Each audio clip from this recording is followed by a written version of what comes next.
Okey, hari ni nak masak gulai daging bakar pisang. Ni step pertama dia, kita tumis bawang-bawang dengan 4 sekawan daun kari. Kalau dia golden brown, kita masukkan benda yang kita dah perak ni, daging yang kita dah perak dengan rempah bawang yang dikisar dan juga apa nama tu, kerisi. Okay, now kita dah masukkan bahan-bahan yang diperak dengan rempah. Lepas ni kita letak sedikit air dan kita renyah sampai daging tu lembut.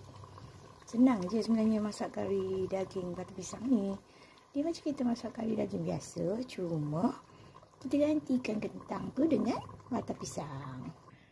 Okey, kita dah masukkan sedikit air. Lepas ni kita tutup. Kita biarlah dia renyah sampailah daging tu dah lembut sikit.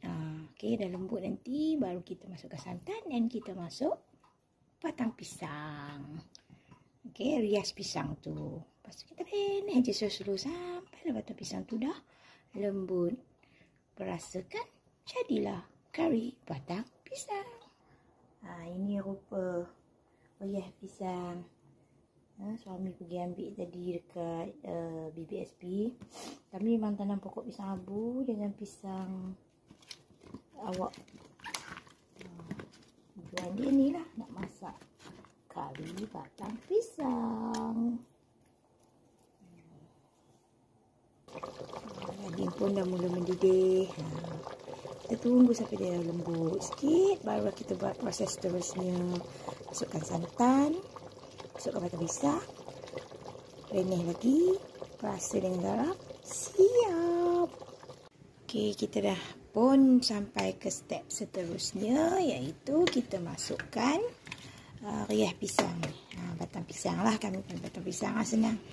Tapi batang pisang ni pun tak tahulah lembut ke tidak kan, sebab dia macam dah dara pun dah hujung-hujung dah. Dara yang nak jadi mak orang aku. Kalau dia biar sikit lagi, dia jadilah pisang. Keluar yang tu pisang. Tapi tak apa, kita renyah lama sikit dia lembut lah. Itulah caranya. Tapi sebabkan dia kan masih keras sikit, so hari ni cikgu tak bubuh santan dulu. Cikgu bubuh dia dulu. Kita lembutkan dia tu dulu. Ni kita tutup, renyahkan. Okey, ni